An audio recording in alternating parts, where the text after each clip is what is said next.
Hello friends, welcome to my channel. இன்றைக்கி நம்ம என்ன பார்க்க போகிறோன்னா ஈவேராவின் ஆக்கப்பூர்வ செயல்பாடுகள். இக்காலகட்டத்தில் தமிழ்நாட்டு அரசியலில் ஈவேரா முக்கிய பங்கு வகித்தார். கதரின் பயன்பாட்டை மேம்படுத்தி அதன் விற்பனையை அதிகரிக்க தீவிரமாக செயல்பட்டார். கல் உண்பதற்கு தனது எதிர்ப்பை காட்டும் வகையில் தனக்கு சொந்தமான தோப்பில் இருந்த தென்னை மரங்கள் அனைத்தையும் வெட்டி வீழ்த்தினார். திருவாங்கூர் அரசின் ஆட்சியில் இருந்த வைக்கம் என்னும் ஊரில் நடைபெற்ற கோவில் நுழைவுக்கான சத்தியாகிரகத்திலும் முக்கிய பங்கு வகித்தார். கோவிலை சுற்றியுள்ள வீதிகள் ஒடுக்கப்பட்ட வகுப்புகளை சார்ந்த மக்கள் நடமாடக்கூட முடியாத அல்லது உயர் ஜாதி மக்களிடமிருந்து குறிப்பிட்ட தூரம் விலங்கியே நின்றாக வேண்டிய காலகட்டம் அது. கேரளாவின் முக்கிய தலைவர்கள் கைது செய்யப்பட்ட பின்னர் ஈவேரா அங்கு சென்று அவ்வியக்கத்திற்கு புத்துயிர் ஊட்டினார்.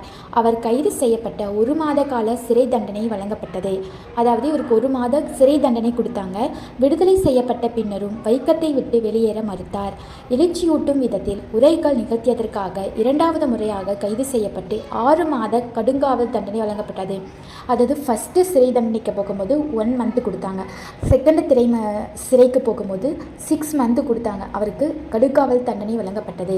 விடுதலையாகி ஈரோடு திரும்பிய போது கதர் விற்பனையை முன்னேற்றுவது குறித்து பேசியதற்காக கைது செய்யப்பட்டார். 1925ஆம் ஆண்டு ஜூன் மாதத்தில் வைக்கத்தில் கோவிலை வீதிகளில் விதிக்கப்பட்டிருந்த தடை நீக்கப்பட்டது. ஜாதி பாகுபாட்டுக்கு எதிராக கோவில் நுழைவு போராட்டத்திற்கு ஆதரவாகவும் அவர் செய்து பங்களிப்பிற்காகவும் வைக்க வீரர் என பாராட்டப்பட்டார். அதாவது அவர் கோவில் நுழைவுக்காக நிறைய போராடினார்ல, அதனால இவருக்கு பெயர் சூட்டியிருக்காங்க, வைக்க வீரர் அப்படின்னு பாராட்டப்பட்டார். சேரன்மாதேவி குருகுல பிரச்சினை. ஆயினும் இக்காலகட்டத்தில் ஈவேரா காங்கிரசின் மீது மிகவும் அதிருப்தி கொண்டிருந்தார். அது பிராமணர்களின் நலன்களை மட்டுமே மேம்படுத்துவதற்காக உணர்ந்தார். சேரன்மாதேவி குருகுல பிரச்சினையும் வகுப்புவாரி பிரதிநிதித்துவ தொடர்பான காங்கிரஸுக்குள்ளே ஏற்பட்ட கருத்து வேறுபாடும் ஈவேராவை காங்கிரஸை விட்டு வெளியேற வைத்தன. தேசிய கல்வியை முன்னெடுக்கும் பொருட்டு ஒரு குருகுலமானது வி சுப்பிரமணியாரால் சேரன்மாதேவியில் நிறுவப்பட்டது.